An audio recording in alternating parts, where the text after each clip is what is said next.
Ipinagmamalaki ko na naging akong bahagi ng buhay ng isang namumukod-tanging babae. Ako'y malaya na. Yaya! Humanda ka, Maya. Parating na ako. Parating ang iyong kamatayan. Tiniis ko ang lahat ng iyong pagtuliksa sa akin at hindi na ako makakapayag na gawin mo pa rin sa akin yan ngayon na wala ka ng kapangyarihan. Yan ang napapagay sa'yo, Lingayan. Salamat at narito ka. Alam ko namang hindi mo ako pababayaan. Ano sa palagay mo, Kapit? May naninirahan kaya dito? Hindi sapat ang iyong pasasalamat, Binayan. Pagkat sa takdang panahon, sisingilin ko ang utang na loob na iyon. Tila dininig naman diwata ang aking mga panalangin. Mula ito sa kasuotan ni Amaya. Nandito siya.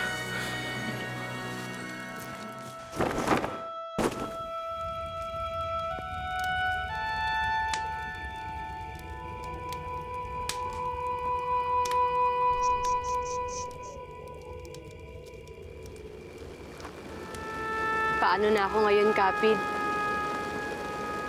Wala na si Yoyo Awi. At napakalayo ko sa mga kaibigan ko.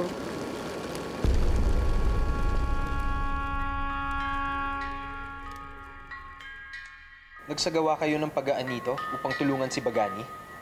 Bakit hindi nito ipinagpaalam sa akin? Apo, walang idudulot na panganib ang aking ginawa. Kaya pinagbigyan ko ang kahilingan ni Bagani. Bagkos, makakatulong pa ito sa iyong pamumuno sapagkat ngayon ay lubha siyang magiging masigasig upang hanapin si Amaya at agaran itong paslangin. Ngunit paano kayo nakakatiyak na hindi mananaig ang pagtangin ni Bagani kay Amaya? Na magagawa niya ang kanyang tungkulin ngayon? Sapagkat lubhang makapangyarihan ang isipan ng tao. Kaya nitong linlangin at panawalain ang tao. Bagamat hindi niya lubusang maiwawaksi ang kanyang nararamdaman sa kanyang puso para sa babaeng minamahal niya. Kaya niyang linlangin at paniwalain na itong kanyang iniibig ay wala na sa kanyang puso. Iyan ang ginawa ko kay Bagani. Pinag-ibayo ko lamang na patatagin ang kanyang isipan. Kaya sa sandaling sila'y magtagpo ni Amaya, kahit na ito ay may pitak pa sa kanyang puso, kaya niya itong paslangin ng walang alinlangan. Sana lang ay magtagumpay na si Bagani sa pagkakataon ito. Anong malay natin? Baka sa sandaling ito ay nagtutuos na sila ng tampalasang babaeng pumaslang sa kanyang baba.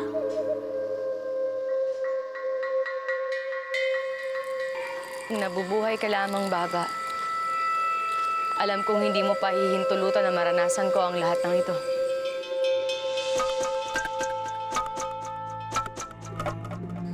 Ngunit hanggang nabubuhay ang iyong alaala sa aking puso, mananatili akong matapang.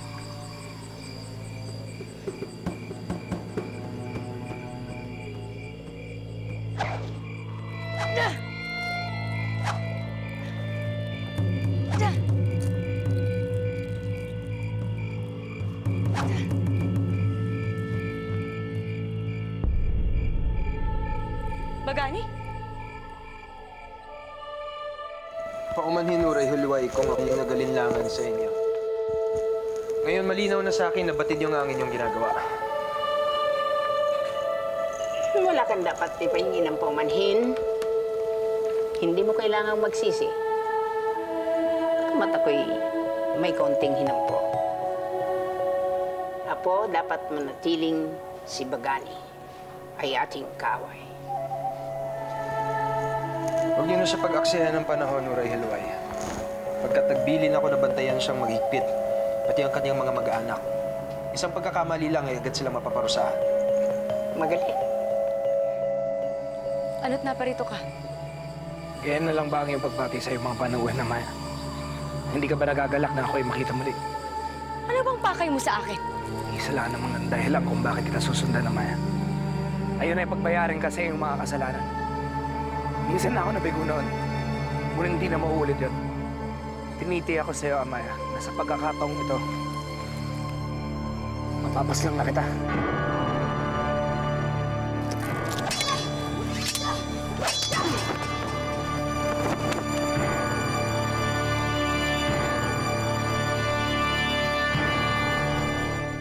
Ako'y magpapaalam na muna sa'yo. Sapagkat bukod sa iyong pagiging tagapayo ay may iba pa akong tungkuling dapat gampanan. Ang pagiging punong babaylan ba ang inyong tinutukoy? Tama, mahal ko nga po. Kaya magtutungo ako sandali sa luma kong balay upang tipunin ang aking mga alabay at mga babaylan. Kinakailangang maging matapat sila sa akin. Ngayong ikaw na ang namumuno sa ating pool. Subukan lang nilang tumiwalag. Agad ko silang mapaparusahan. Tanging ako lamang ang may kapangyarihang magparusa sa aking mga babaylan. Tanging ako lamang! Nagsumamo ako sa'yo, Bagani. Titigilan natin ang paglalabang ito. Paano ba kita ituturing, Amaya? Kung hindi yung kapanalig. Bagani, hindi ako ang tunay mong kaaway. Kundi ang iyong mga kaanak na si Angaway, si Rahilway. Sila ang nagtaktik sa'yo! Hangal! Upang maniwala! Sa pagbibigyan ko ang iyong ibig na mangyari, Amaya. Kahit kailan hindi mo na makukuha ang aking tiwala.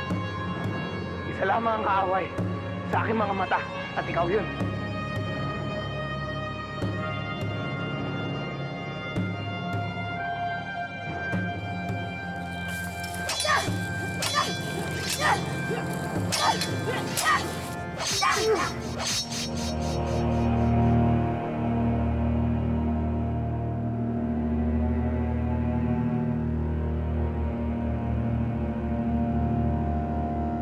Ang panghihimasok ni Magubat sa pamamalakad sa aking pook ang pangunahing dahilan. Kaya ako ay sumang-ayon na siya'y patalsikin sa kapangyarihan.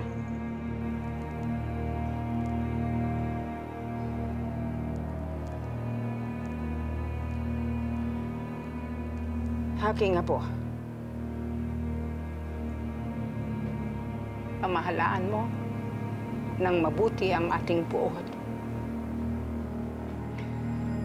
At hayaan mo akong mamahala sa aking lupon. Nagkakaunawaan ba tayo? Hindi na, Ore Hilway.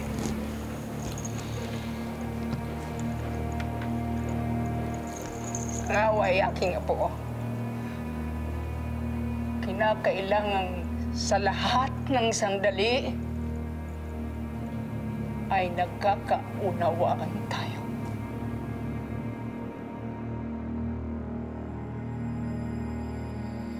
Bagani, itigilan natin ang pagtutunggali. Tama na to. Hindi natatalab sa akin ang iyong pagsusumama, Amaya. Hindi na ako alipin ang aking mga pagtatangi sa'yo. Bagani, patawarin mo ako. Hindi ko ninais ang lahat na nangyari. Hayaan mong lapatan ko ng lunas ang iyong sugat, Bagani. Hindi ko kailangan ng iyong tulong, Amaya! Babaw lamang ang sugat na to. Tulad ang ibibigay ko sa'yo! Ah!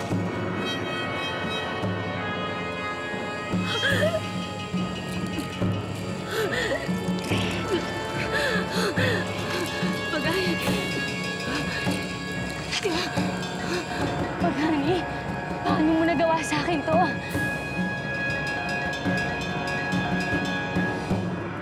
Amaya! Saan ka pumunta? Pagmamalabis ang ginawang iyon ni Dian Lamitan, hindi na dapat inalipusta ang ating hara. Mabuti at naparoon ka upang awatin sila Asinas.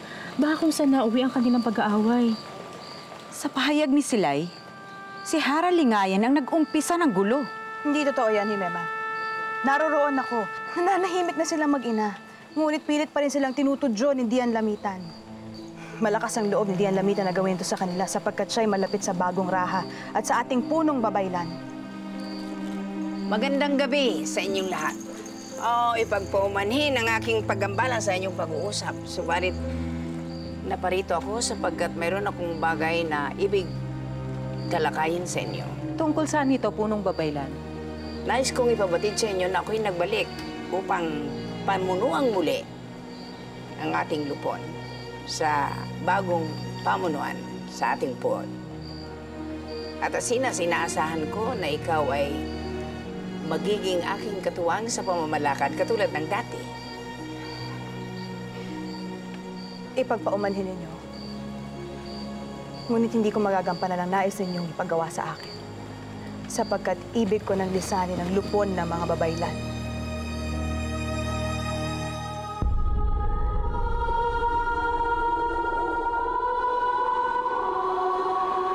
Wala ka nang tatakbuhan, Amaya. Huwag nang lumaban. Sumuko ka na lamang.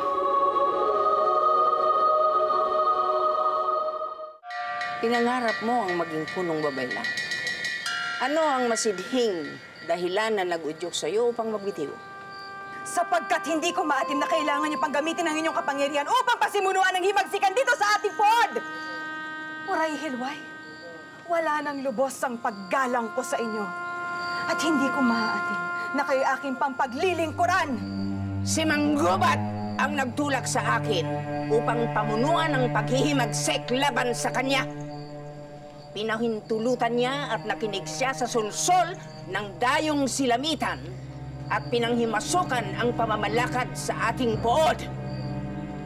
At hangad kong ibalik ang kapayapaan at katatagan ng ating pood at ang kalayaan sa pamamalakad ng ating lupon at ang kalayaan ng bawat isa na umugit ng sariling buhay na kanyang pinapangarap. At ang lahat ng katangiang yan ay nakita ko sa aking apong si Angaway. Kahit na ano pang paliwanag ninyo, hindi na magbabago ang aking pasa. Bibitiw na ako sa inyong lupon. Ako rin punong babaylan. Pinuputol ko na ang aking ugnayan sa lupon na ito. Ibig ko na rin lumisan sa lupon na ito. Matagal na ako sumuko, Bagani. Ilang ulit ko nang napatunayan sa'yo na hindi mo ko kaaway. Ngunit nauunawaan kita. Ginagawa mo lamang lahat ng ito dahil sa nangyari sa iyong papa. Ngunit hindi ko hahayaang mangyari ang iyong kapalaran ng dahil sa akin. Ayokong madungisan ang mga kamay mo ng aking dugo.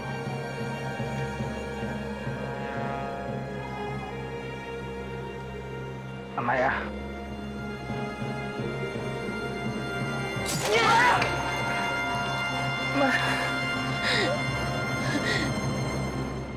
Banal na laon at mga diwata. Ako inyong patnubayan. Iwaksi niyo sa aking isipan ang pag-aalin lang ang aking nararamdaman. Tulungan niyo ako na magkaroon ng kasagutan ng aking mga katanungan. Sino ang pumaslang sa aming raha? Bakit kapangalan ng aking anak? At ang sabi ng iba, siya ay anak ni Bugna. Tulungan ninyo akong matuklasan ang kahiwagaang ito nang matahimik na ang aking damdamin. Sino ba ang tunay na nanggaling sa akin? Ang amayang kapiling ko na? O ang amayang kinakailangan ko pang matuklasan? Naway mabatawan mo na ako, Bagani. Naway mawala na ako sa iyong puso.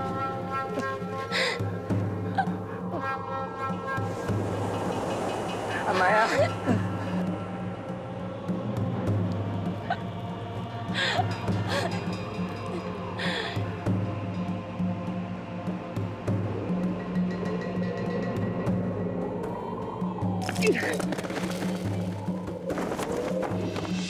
Sa kugit lang ako magaling, Amaya. Mas marami kang alam kaysa sa akin. Niligtas ka ng ahas na nakita ko kanina. Ibig mo bang ipagmalaki kita? Oo, Baba.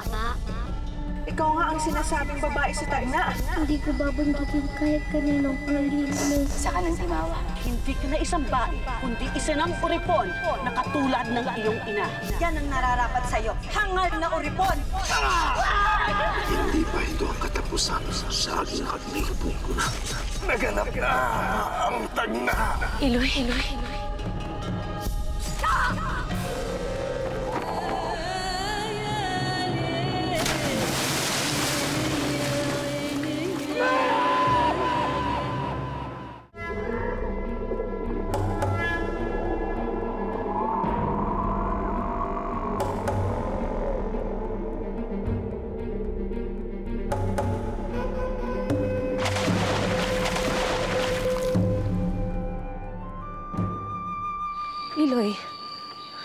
Sana hindi niyo na ako inintay makauwi.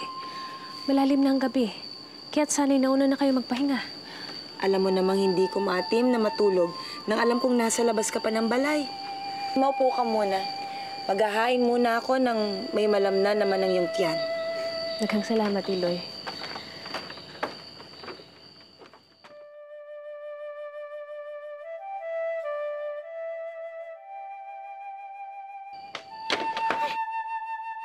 Iloy! Nasaktan ba kayo? Hindi. Bakit tila kayo'y takot na takot? Hindi ko mapaliwanag ang aking nadarama. Ngunit, batid kong may masamang magaganap. Iwaksin niyo na sa inyong isipan ang pag-aalala. Walang mangyayari sa ating masama pagkat ako'y naririto.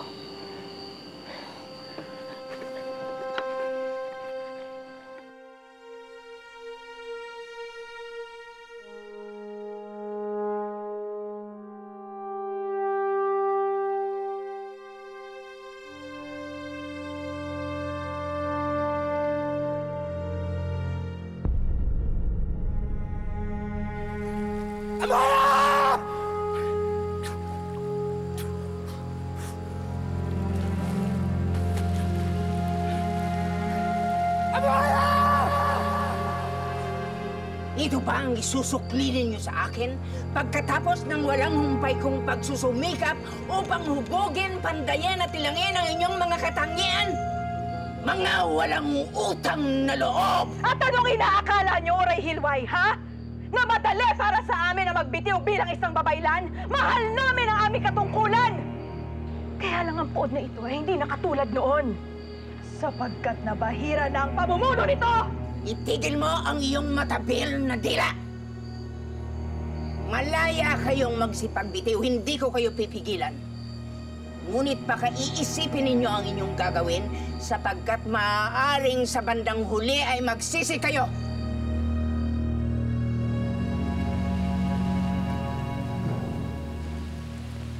At wala na ang batok sa aking balat.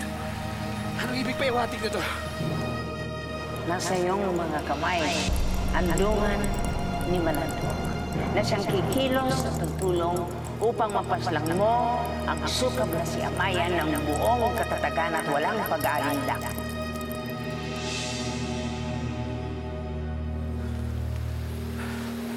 Ilisa na ng batok ang aking balat. Nangangulugan ito na. Tapos na ang kampanin ni Malandok. Wala na si Amaya. Wala na si Amaya.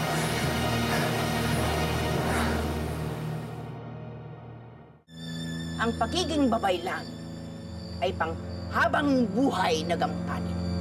Hindi ito maaaring talikuran ng ganon-ganon lamang. Sisingilin kayo ng tadhana at magdudulot ito ng pighati at kasawiang palad sa bawat isa sa inyo. Bukod doon, kapag umabot ito sa kaalaman ng aking apong Raha, tiyakan kayong ipadadakip kaagad at parurusaan. Mga babaylan, huwag kayong magpapasinda kay Oray. Sama-sama tayong manindigan! Patawarin mo ako, Asinas, ngunit hindi ko nais maparusahan.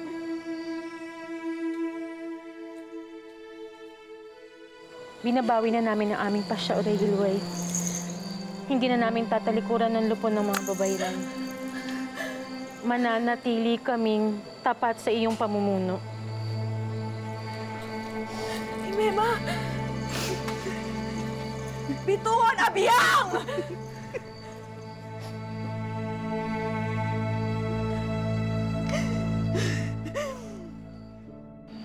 Hanggang ngayon ba iniisip niyo pa rin ang kaba na inyong nararamdaman? Kalimutan mo na yun, Iloy. Tiyak kung wala yung ibang kahulugan. Sana nga'y walang iba yung pahiwatig. Sana nga'y walang nakaambang na panganib sa atin. Hindi na dapat kayo mag-alala. Pagkat ipagtatanggol ko kayo sa anumang panganib. Nais kong malaman niyo na mahal ko kayo.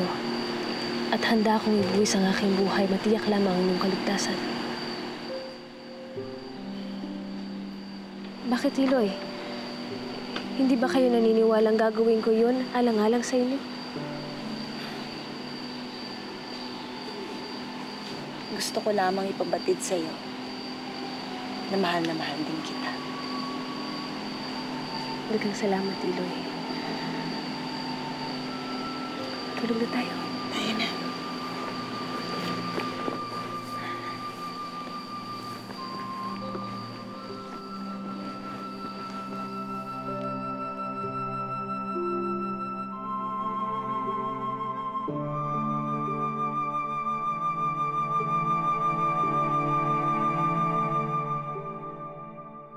Ibig kong ipaalam sa iyo, Asinas, na sa lahat sa aking mababaylan, ikaw ang binabala kong hirangin bilang katuwang ko sa pamamalakad.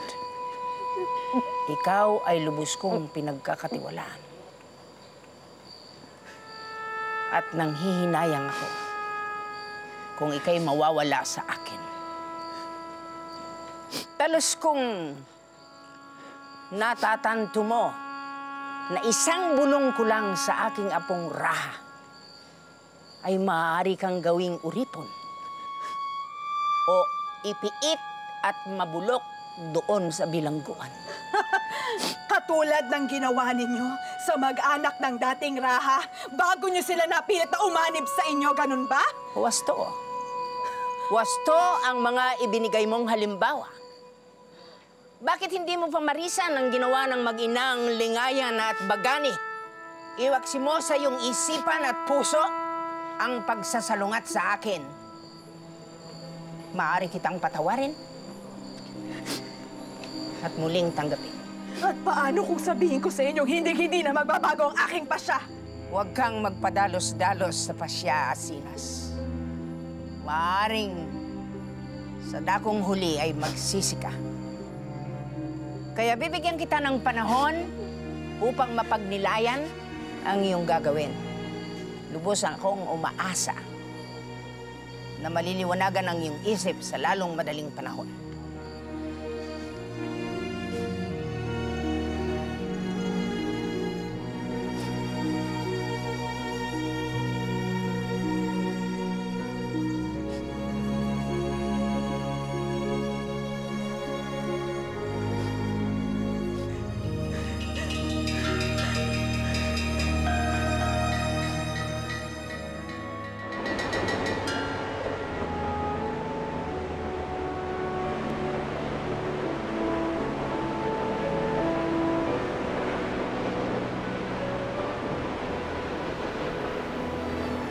Pinagbayaran ni Amaya ng kanyang buhay ang pagkamatay ng aking baba. Ngunit, ni katiting ng tuwa, wala akong nararamdaman. Sa halip ay labis ng bigati. Dahil ba hindi ang aking kamay ang pumuslang kay Amaya? O dahil wala na ang babae aking tanging minahal.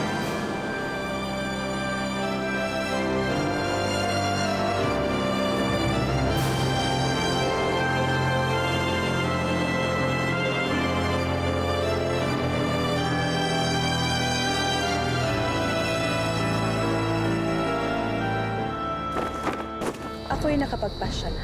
Hindi ako mabibitiw bilang isang babaylan. Mananatili akong tapat sa inyo. Ilang araw na nating hinahanap si Amaya. Ngunit hanggang ngayon ay hindi pa natin siya natatagpuan. Kailangan matunto natin siya. Dito ako dinala na aking paghahanap kay Amaya. Kung gayon ay nasan siya? Pantay na siya sa red. Lubayan mo ko. Hindi kita lulubayan dahil gusto kong malaman ang katotohanan. Sino ang Amayang tinutukoy mo na pumatay sa inyong Raha? At saan ko siya matatagpuan? Paniwalang-paniwala siya na nagbago lamang ako ng aking isipan. Hindi ito nahalata na may ibagong pakay. Ikaw ang magiging mata at tenga ko sa ating punong babaylan. May binabalak ba kayo, Lingayan? Kung totoo ang iyong tinuran, Ginoo, nasaan si Amaya? Sinaksak niya ang kanyang sarili at nagpatihulog siya. Tiis ka! Nagpapabigat sa lambat!